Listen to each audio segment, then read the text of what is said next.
likely. Khan has played it in the top side, but they already have the Rakan, so we know it will not be a support Gragas. And look at this, a last-second flex. This is a jungle Elise they're being considered here. Now, for a Freak of Freaks, I actually wondered if Vladimir would be the lock-in here because they already have Camille Aatrox and they have a Wombo comp already. Vladimir, if you can get through laning phase, is great, but there's no Vlad Tahm Kench option. So you wonder how you can get away with a Vladimir against Xayah Rakan. They're really considering a lot of different ideas, our Freak of Freaks. Marksman will be the more reliable choice because the laning phase could be tricky. They will finally settle on the Sivir. Unlikely to find a support that makes this lane too easy. You can consider the Braum to try to halt the Feathers. The Alistar will be the riskier choice, and the Alistar for just the god comp of Engage on the side of Afrika. Sivir starts shouting, and everyone else is clamoring to go for hard Engage. Gonna be a fun one there for Jelly. He didn't look too confident about the pick. Hey! Oh, baby! Okay, Fiora comes out here into the lineup, and you could look at that for the top lane, but Fiora versus Galio, also a thing we've seen before. We'll see where these picks line up. And every SKT fan would have been clamoring for Khan to return to one of his two legendary carry champions. They are Jace and Fiora. His Fiora God status was locked in for Longzhu Gaming. Will this be the matchup? Fiora versus Aatrox. First time I would have seen this match in professional play.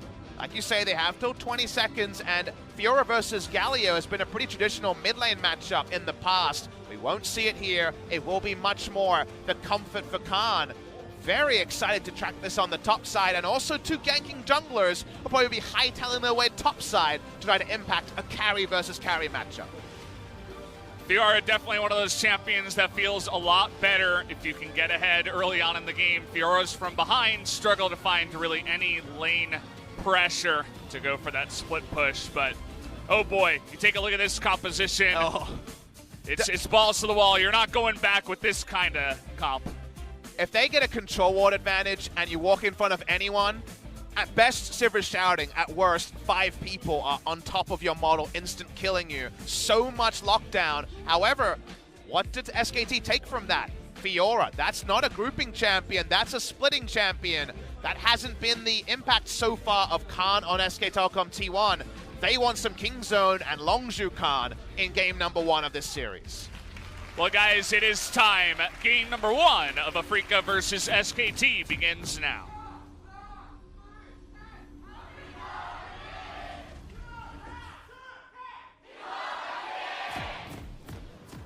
Afrika always had a pretty strong fan base, but here in Korea, nothing really stands up to SKT. Loving the skin choice right there. Yeah. SK Telecom T1 Elise being worn by Clit. He didn't earn that skin, but he's on SKT, so you get to wear the stripes when you have made it and picked up the jersey. Amy's got some pizzas he's happy to throw out. We're talking about pizzas a lot in our first series, but not quite as literally as with pizza delivery of Sivir. And you'll know, Valdez, that I'm a really big fan of Sivir right now. The laning phase against Xayah Rakan is actually pretty tricky. The timings on your spell shields aren't always clear, and the feather interaction with the spell shield can be irritating. But Sivir's buff was way bigger than people give it credit for. The ability to hit 5 members of the enemy team for equal damage has propelled Ezreal's ult way up to god tier status, and the same is true for what Sivir can do with her Q. The 600 CS win condition is there, but the early game hits harder than ever before. Really does. We've seen some nice Sivir plays so far, especially with the spell shield timing. I think that was Zenit on the side of KT. He was just right on the ball with those spell shield timings. We'll see if aiming can live up to that, as it was pretty impressive, but can't wait to see Clid on Elise against Dread on the Camille. Definitely a couple of champions that can get really aggressive here in this matchup. Only real issue with Elise in this meta, and one of the reasons why she was phased out is not necessarily direct nerfs or item reasons, but the game went from level 3 ganks being the god tier to level 2 ganks, and that is the one area where Elise does fall away. She is very much level 3 centric compared to Camille, who just like Pantheon is ready to go at level 2. But now at least we haven't seen too many level 2 cheese ganks be pulled off. Dread's top side, but he's spotted. They started on the opposite sides of the map, so the jungle pathing between two very aggressive junglers is going to be a treat to follow. Dread spotted on a ward, spotted by the Ghost Poro, and it looks like He knows that because of the Poro. He's just going to go ahead and take the Krugs away on the top side of the map. Seems like they have a decent read about where Klid is as well. He's just down here going for his own scuttle, so they're going to trade them in the early game at least. Does feel like the blue side vision has been to guarantee camps to the Camille, whereas the red side vision's been to spot. So they've actually been, for different reasons, a information advantage to SKT in the early game. Not going to be wielded just yet by Klid, but he won't be surprised to see that his Raptor camp's going to be, at best, a little bit less chickens than he's used to. Unfortunate timing for him, actually, the Galio pushing in the Urgot in the mid lane. UCal versus Faker in this matchup. Klid just going to clean up as many of the Raptors as possible, as you were talking about. Also, all the Krugs weren't taken. You can see that dot is left remaining up in the top side, so also a little bit annoying for the side of Klid. Dread living up to his name, getting aggro, already counter-jungling quite a bit. Early game, not going to be where this lane is going to shine for the Fiora, so understandably going to be kind of left to the whims of Keen. In terms of where the priorities are at, definitely top and mid early game, I would give the advantage to Afrika, and Camille's jungling around her strong side, so that part you can definitely understand. Bot lane is the strong side for Klid, so for now at least, it seems like the junglers are observing the tendencies of the Dross they've locked in. Klid, interesting path, starts red, comes down, takes Scuttle, cleans up Raptors, and then makes her way all the way down to the bottom lane. There is a ward in the brush. A fresh ward as well. It's just placed because they know that Klid is playing bot side. Nicely done by, I'm going to assume it was aiming, but not 100% clear on that. Looks like it. It's on cooldown. A team decision. Got to put down those wards. Backing on it right now is Mata, so feels like they're just memeing a little bit right now, but we'll see if Afrika lets them go. Looks like they will. It's actually a really good move because if you suspect there is a ward there, remember Zyra can't have that dual recall possibility, so it's a very easy way to force the enemy's hand. They can't know for sure the ward was there because there was no reaction at all from Jelly and aiming. So now they can keep the ward there for the maximum duration, and there was no tell to the side of SKT that there is a lane ward from Afrika. Yeah, it's really nice. I mean, Sivir, famously very fast at pushing, is able to deny nearly an entire wave down on the bottom side to Teddy and Mata, who just now make it back to the lane. Seeing for now at least Dread. He's chilling, waiting for the Rift Scuttle to spawn. Top side, happy side for him. Aggressive control ward placement. It's a brush that doesn't always get checked, so it can be a little bit tricky. You can get that down relatively early. And looks like Klid isn't even going to go into the Scuttle Crab location right now. Perhaps doesn't feel comfortable enough. Is just heading up towards the Krugs for now. No next levels just yet. It's all been pretty calculated so far. Junglers playing on their strong sides. No one really veering into dangerous territory. The junglers have kind of been ships in the night outside of, meeting at the enemy Raptor camp there that Klid found Dread with his hand in the cookie jar a bit. But no successful ganks for the Camille just yet. She definitely has the earlier ability to impact the lanes. Let's see how Afrika planned to play around the bot side, because Camille Galio is the reliable engage, and sending everyone bot lane is always something you want to do with a Galio. That you do, but at least the Zyra, once they hit level 6, can be tricky to get on top of and gank, especially that Teddy does have heal. We saw that be a factor in the first matchup with Peanut going too deep onto a Kalista with heal and not able to pick up the kill. So we'll see if SKT can play around that kind of bottom lane party gank.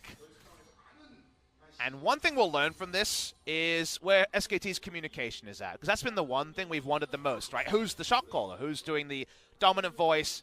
When they've been interviewed and asked about it, they say, oh, it's some pretty diplomatic shot calling. And when you're winning, diplomatic shot calling is usually fine, right? Just in general, when you're winning, shot calling is a little bit less under the microscope. The reason why I say in this game shot calling is important is not so much that Afrika Freaks are predicted to be a strong team. It's not even paying lip service to how good Afrika was in the past. It's the unique variable SKT have is that just the E is a bit short there from Faker, but think about how SKT win this game. It's largely around the split push. It's largely around Fiora in the 1 and the 4 of SKT not being engaged upon by a cavalcade of hard engage on the side of Afrika Freaks. Whoa. Clid and Dread. That was a close one. Feels like both these junglers really hanging around mid for large periods of time, just waiting for ganks that they expect could happen, but no one has really found each other until that moment where the Cocoon goes wide onto the Camille. Camille level 6 before the Elise, and now he's getting aggressive with red buff here, trying to get the smite, and it looks like Clid just going to give it away. Exactly as Yukal was in range as well. He'd already dodged the laning phase, pushed into Faker, and guaranteed he would have first rotation. So very good communication there between Dread and his new mid laner and Yukal. But again, coming back to where this game is going, no one can be caught. Speaking of getting caught. There's the flash, and Faker in a ton of trouble right now. The easy first blood goes the way of Dread. Clean Camille gank for the first blood. And Valdez, it's so reliable. So many different ways to engage like that. Communication will have to be pristine. Or in the late game, one pick might thwart any split push from Khan. I mean, Faker not even going to blow any of his summoners. He knew he was dead. The second the Camille lands that one, he had to flash first. Otherwise, he was pretty much boned. And even then, might have been a kill. So nice little play there by Afrika. When's the right time to flash against Camille Galio? Before, to be hell away from them. It's kind of the only good answer there. It's now. Exactly. Could have tried flashing then. I think he still would have died. So probably really good, no good time to flash. He goes down anyway. Good gank from Afrika. Took a bit of time, but you see the coaching team there of 4, Vinyl Cat, Yon, Nofe, and head coach I Love Ove, all understand that that's exactly the sort of practice they put in. It comes up on the stage to first blood. Clid here in the top side. It looks like Keen has a good idea that something's up, especially because Khan is trying to bait him into a fight right now. And so Clid's gank not going to come off here just yet. He's been waiting for quite a while. Isn't it fun that Afrika versus SKT, as things stand, is also a bit of a clash of ideologies? We'll hold the point for a bit as Clid is so desperate to make this gank work, but not been able to find anything so far. It's hard, too, because they don't really have secure vision up in the top side. Control ward here by Keen. They don't know exactly where Camille is, whereas Afrika seemed to have the perfect read that he is up in that brush. So, and that read is founded on practice. Again, the reason why I say clash of ideology is SKT have gone for the big names. They are a team that streams a lot. They have a big streaming contract, you know, the money and the prestige that all brings. Afrika doesn't scream and hides everything. So no scrims. So no public information at all, but here in the mid. Oh boy, it's time to trade a kill as Galio is going to be put into death chamber by the Urgot. Nice follow-up play there by Faker and Clid to win a kill back to their team. And still were able to play around the tendencies of Yukal of the past. Nicely done in the mid lane there, and it means 1-1 between these two squads. It could translate into a Drake. Remember, Elise always going to be pretty expedient in making that one happen, and aiming and Jelly, when it comes to early priority, are the weakness of this Afrika draft. Seems to be that way. Up on the top side, we return to Keen versus Khan. Another one of these highlight matchups that we were looking at so far. No kills there just yet. Very even on farm as well. So looking good for both of them so far. Cloud Drake picked up here for the side of SKT. Good to deny that, I suppose, up against Afrika's full engage comp. And if you ask me right now, whose position in the game am I liking more, I'd definitely say SKT's, because Fiora is going CS for CS with the Aatrox, and eventually will be a level 16 Fiora, and we all know how that goes. Really nice execution on the mid lane gank, just as on point as the one we saw from Afrika moments before. But that's the current game state. Fiora is doing better than expected, and the game otherwise is largely even. It's all about mid-game execution in this game. The catch versus the ability to play 3 lanes, and honestly, just play the Fiora lane. If you wield Fiora to its full extent, SK Telecom T1 should win. If you use the engage on Afrika's side to the full extent, Afrika should win. And it's always these games where you have very differing goals that I enjoy the most, because it's so clear at every moment, after about 25 minutes, who's ahead and who's behind. Certainly very cool. And the Rift Herald's here picked up by Afrika. Nice little win for the side of Dread, able to start that one up. I suppose they knew that Clid was going to head back, and he was in the base while that was all happening. So even if they did have vision, probably not much that SKT could do to follow up on that one. Mada's had a very long leash because of the Zyrakan advantage to get very deep vision onto, say, for example, the red buff. You can see Camille lit up at the moment. CDR boots the rush here. more grand entrances, more ability to look for that pick CC. Rakan's already squishy, and getting a Ninja Tarby or a Mercs isn't going to change it. He'd need a lot more items to, you know, be a tanky support. Not really what he's about. We'll see if the follow-up on his engages can be there. Decent amount of follow-up, I'd say, with the Elise Urgot, but outside of that, not too much. Can Fiora get away with first a scaling champion and then a scaling item purchase in a pretty late cull picked up by Khan? We already laid the table setting on where we thought this matchup was going, and the cull picked up around 10 minutes is a double down on that. Khan is looking for the late game. Afrika have overwhelming ability to burst in the mid game. Mid-game starts about now, Valdez, and that's why every time Galio leaves lane, everyone on SKT's side gets the hell out. Yeah, I mean, you were talking about it in the early game. It's Galio, Camille. You have that engage with Alistar in the bottom side. Look at the red side jungle of Afrika. It's lit up like a Christmas tree by SKT, playing very safe around that, making sure they don't get ganked. But how about a Rift Herald for some extra gold in the mid side? At least both Klid and Mata are there to not allow them to get any more than just a couple of plates. And that trade looked pretty good for the side of Khan as well. So Fiora doing way better than expected. It is Grasp Fiora, if you guys are going to move your attention to the top right of the screen. So ability to take bone plating or some extra sustain options has allowed him to do very competitively in this lane. So that's the learning for me here, is that Fiora is able to go CS for CS with a top lane Aatrox. Wonder if we'll see more of it, or if it's just a specialist choice for Khan. I mean, you think about it. You have the riposte to deal with all of his stuns that Aatrox has in his kit, and you're ice skating right away from all of his AOE abilities essentially, and the lockdown. So if we weren't casting, I'd slap you, Valdez, because you have a riposte for a million different types of annoying CCs, knockbacks, knockups. Aatrox is really damn annoying to deal with. I don't think the single riposte should be enough. So I think this is more about execution by Khan, who so far has been playing this damn clean. Yeah, he looks good. You can certainly dodge a lot of Aatrox stuff. He's made it look pretty easy so far. Went for the early Ninja Tabi as well. You need that movement speed to deal with that kind of champion, so feeling pretty good. That one ward that Dread keeps getting spotted on means that Faker has been pretty safe afterwards. Got to say, the vision in general, we liked it at level 1, spotting out the enemy jungler, and a lot of spotting. They continue spotting now. Nice cocoon here, should be flipped over the back. Flash is here for you, Cal. Gets the stun into the combo, doesn't even bother to get that one down, and Faker able to land it, gets the kill to Gallia. And man, wards can turn to so much. The wards in the early game allowed Elise to stay away, and 2 kills now on the mid lane through really good synergy between Klid and Faker. This is good to see, but here we go. Well, they spot them coming in, aiming, taking a ton of damage, has to flash away from that one. Mata makes his way in with the grand entrance from downtown, and Dread in so much trouble now is going to be taken up. Nice follow-up cocoon here onto Jelly.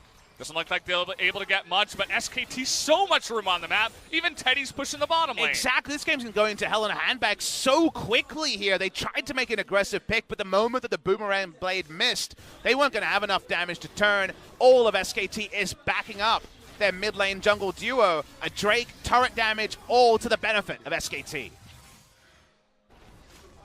Everything feels good. Mid lane, a couple of very important ganks by Klid here onto UCal. Bottom lane, because of that rotation, able to get a big win. They take out the first turret down there, and the second Drake as well. And then the top lane we were mentioning, Khan just winning that lane. It feels going very even on that Fiora who wants to scale. This deep ward that you see UCal now pathing over spotted Camille a moment earlier. That helped Faker not die. And then also was the reason this kill was academic for the duo of Faker and Klid. Really intelligently played. This is the crafty veterancy we want to see from a squad like SKT's.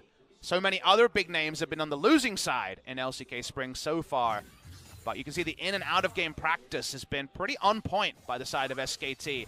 And now we get to the worrying side of the coin for Afrika. Remember, all those kills came in while the Galio ult and the Camille ult were available. If you fall far enough behind in gold, and right now they're not behind in gold, but there's the potential for that to grow at this point in the game with some outer turrets down, then maybe the Wombo doesn't kill people and Fiora is split pushing, and that's where you just straight up lose the game if you're a Freak of Freaks. I said it in the beginning, Fiora feels a lot better when you're winning the game, and already going even feels like winning the lane. And you can see that even Keen isn't confident enough to even fight over the Krugs. I mean, Khan is just owning him in that sense, and now he's got a red buff. So what can you really do? Keen seemingly having a very hard time in this lane. Love bringing back the Fiora for what would be a very hard lane. We're going to have a big engage, though, trying to get on top of Mata. The Blasting Plant, though, knocks Dread out of the Hextech Ultimatum, which gives him the room to get out. That is huge to keep them safe as turrets go down on the other side. All calculated for SKT, and meanwhile, Afrika at all. See, they're trying to turn on to Faker, but I don't know if this is the right call. Dread, he is so squishy as well. He has that stopwatch, which is going to save him, but Faker and Mata going 2v4, going to win the fight. Meanwhile, Khan's under the inhibitor turret at 18 minutes. There's that one riposte in the grand entrance. He is going to go in and hop his way out. Doesn't want to overcommit underneath the turret, but you could see how this Fiora matchup is just looking so good. It only gets better and better, and that's not even with the Cull cashed in. The Ching is going to be massive the moment he has that. Speaking of Ching, Teddy pushing up, getting damage onto this outer turret in top. Everything's coming up SKT in the first 19 minutes. Dream Team looking good so far. We'll see if they can keep it up here. It still is only 4 kills in 19 minutes, but there has been so much other action that puts SKT in the driver's seat for this one. That Camille Galio combo, we saw it a couple of times, and honestly, it's not doing much work for Afrika so far. A lot of our long-term viewers will remember how we talked about TF Ultimate in the metas, where TF was really powerful. It's how good is the first Destiny. If you mess that one up, maybe the next one doesn't matter. The Camille Galio duo of ults is pretty much the same, right? Very long cooldown, but the most guaranteed impact. You're showing up with 2 people with good burst damage. 9.1 Galio, he blows people away and then some. But if it's just not being used because the timings are not there, because the warding has been so on point by SKT and so deep, they've never actually found the chance to wield all their wombo combos, and both in the skirmishes, which haven't been dominated by Camille Galio, and also in the 1v1 by Khan, everything's come up SKT, and now maybe it doesn't matter if they find the picture-perfect Galio engage.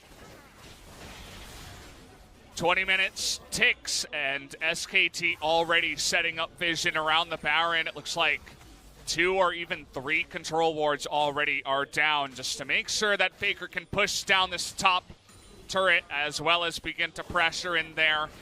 The Xayah Elise combination, pretty decent at taking out that Baron, pretty fast at least. 3 winning lanes in CS. Things looking good for SKT. They control the pace of this game, but will we see a desperate engage? Because it already feels like the next one from Afrika might be necessitated in the next 2 to 3 minutes. Jelly forced ultimate, just a bit of a wonky positioning there. Shouldn't have even been in range, but get hit by Cocoon. Has to ultimate and now go back with a recall. So even more map pressure given over to SKT with 1 swift move. This is Jelly, the man who stood behind Tucson for all of 2018 and 2017, finally making that big starting spot onto Afrika. Always awkward when you're in an Alistar game and you're unsure if it's time to headbutt, pulverize, or disengage. Ends up just wasting his ultimate with no gain at all. The Sivir Alistar lane, the lack of control there, is one of the contributing factors to Afrika really feeling like they're being pulled in every direction and not finding any wins in any of them. Yeah, nothing really going right for them. At least the Camille hasn't died so many times, only once in this game. Really just has been the more effective ganks in the mid side by Clid. The first one, super clean, gets the first blood over to Dread. But after that, it was all the Clid Faker show to win that lane. And how about a 3rd Drake, a 2nd Mountain Drake as well, to just speed up that Baron to even higher highs. SKT going to be pretty happy with that. Would love to go back and do a VOD review of the early game warding. To me, the warding in this game was the real MVP, because they anticipated so much based on no information. They didn't even know the tendencies of Afrika. No one can. They show nothing when it comes to public information, but they both read the draft of the enemy team and just had a very next level read on the game, because the safety by which they've been able to open up this goal lead is what should be commended. This hasn't been explosive, it's been calculated. Clean stuff from the beginning, other than just the one death in the mid lane, which was pretty unavoidable for the situation that he was in. It's been really clean stuff from the side of SKT. Definitely good news for them after they did go down to Dom1 Gaming in the Kespa Cup. A couple of eyebrows were raised and saying, hey, what's this about? I thought they were the dream team. I thought they were going to win Kespa Cup, maybe face Griffin in the finals, and then that would be, you know, a close matchup. But go down to Dom1 Gaming. But they'll be happy to say that they look much better here so far for their first couple of matches of LCK. And the biggest data point for me is it's with Khan on a carry. It's with Khan not on Urgot Lissandra kind of duty. It's very much on, again, he's even away from the rise. He's on something that can attack lane and scales well. Dread dives in, doesn't find anyone. Hookshot on cooldown. Righteous Glory by Faker. They want blood as Dread even has to flash away from that one. After hookshotting really deep into the Baron pit, gets away, but loses a lot. The items are there now for the Fiora. Trinity Force and Ravenous Hydra are completed. Very, very difficult, maybe impossible for Keen to outplay the Fiora. She's also about to crest level 16, and the ult scaling is going to be relevant there as well. So right now, everything is coming up SKT. They are in a wonderful position in this game. Now, they've been in a similar position and lost. You'll remember the game where Mata was everywhere on the Alistair, and they felt like they had an unassailable lead and went on to lose against Dom1 Gaming. This time, it feels like they're a lot more on point, especially with their macro plays and their rotations. So SKT fans will hope history doesn't repeat itself there. They have so many different things they can do. They send Fiora bot. The question is, how the hell do we deal with this Fiora? They get the deep vision down. SKT don't have any worries about being hit by a wombo combo. So in so many different ways, they should be able to trade up. Anything less than extra turrets or a Baron is probably a misfire based on the game state right now if you freeze it at 24-30.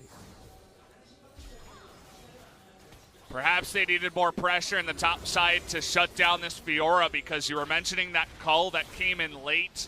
It's part of the reason why very far ahead in gold now is Khan and feeling pretty good. Jelly now looking for an engage in the zero vision jungle for Afrika. They're really struggling to find anything here.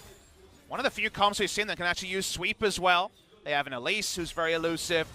Baker is unkillable. Rakan can jump over walls. They can actually clear vision better than most comps on this patch. Is under turret. Seems like Khan misjudged that one. Don't worry, guys. He's got Ravenous Hydra. Next minute. Oh, there it is. Mata finds two. The Galio comes in, but Alistair goes down first, and they're looking for Dread as well. Keen and Khan both TPing in, but already two members of Afrika are down. UCal trying to do his best to fight up against Khan. Goes for the flash here on a Faker. But it's not going to go too well as Keen is going to be burst down. Could even be an ace, only aiming with no room to even DPS is left alive as SKT take out 4. 4 kills for 0, no deaths at all. SKT play that perfectly. Like we mentioned, with their sweepers, they can clear vision and actually make a proactive pick at 24 minutes around inner turret territory in mid. They have a lot of Baron damage, but a lot of squishies here. They'll trade tank it down. They'll get the Baron, and SKT open up a huge lead in game number 1. Wow, and now you got Khan on no. Fiora with Baron, and unbelievable pockets filled with gold right now. He hasn't even gone back and bought right now. He's probably going to pick up a third full item when he does. Let's take another look at the fight, though. Watch the replay here. It's all about the assertive picks you can make when you have a control ward lead. The deep teleport in the mid lane is always going to be turned upon by 2+ members. They just kill the closest target. Everything lines up for SKT, and now in the 1, in the 5, in the catch, SKT have nothing to worry about. They have what feels like an unassailable lead in game number 1. Khan even joining for this team fight. It was half over by the time the top laners even got there, so feels much better for Fiora in that sense. Grouping Fiora is either the game is over or the game is over, and this is definitely the latter, as this is the joyful time to queue up, do about 1,000 damage, and watch as Josiah, there's just no threat onto her because unfortunately people are exploding in front of the SKT duo lane. Third Mountain Drake means that Fiora is basically untouchable. Feels unfortunate to say, but definitely has the feeling that SKT have this one in the bag. But more importantly, just how clean it was. A lot of people talking about how good Afrika is right now based on what they've heard. But in the first game here, SKT have certainly outplayed them to a great effect. What we've seen from SKT was one single style they played a lot of times, and you never know how to apply Occam's razor to that. Are they playing it because they think it's the strongest, or are they playing it because that's all they can play? And people, depending on whether you're a fan or a hater, will always look at it one way or the other. That's why I like to see it and say, yes, in 2019, Khan can still load up on the hard carries and make it work. We weren't sure. He's been very out of sorts for the better part of 6 months. Baker chases in. He wants Jelly. Yeah, Jelly, kind of unfortunate right now, is going to have to ultimate after the Fear Beyond Death does land onto him, and nobody wants to go near Khan. Nope. Triple Mountain Drake, see you later, turret. As a couple of them will go down here, Khan and the rest of SKT pushing for that win. And when does Khan start seeing 3 bad guys and trying to outplay? That's going to be the icing on the cake, as there's the Sivir ult. Well, they got to make something happen, and they want Faker. He's so tanky, though. Keen just pops almost there on the backside. Jelly as well, super low. And Khan into the backside onto Dread. He's super low, but it doesn't matter. Double kill goes to Faker as the Freaka fall apart like a house of cards. And SKT going to easily take the victory here in about 28.5 minutes. This is going to be a slaughter from the side of SKT. Excellent performance from them from level 1, from the smart wards they put down. The vision led the way, the players did the rest, and well-deserved victors in our first game of the series. Mop the floor with them in game number 1, and the hype is real. We're all filled up here at the LOL Park. Lots of SKT fans going to be ecstatic with the way that game number 1 did go in the favor of SKT. And it's with that swagger, the macro swagger and the micro swagger. It's the way they did it that should now to let us know that that calendar circling of the 31st of January seems pretty damn justified.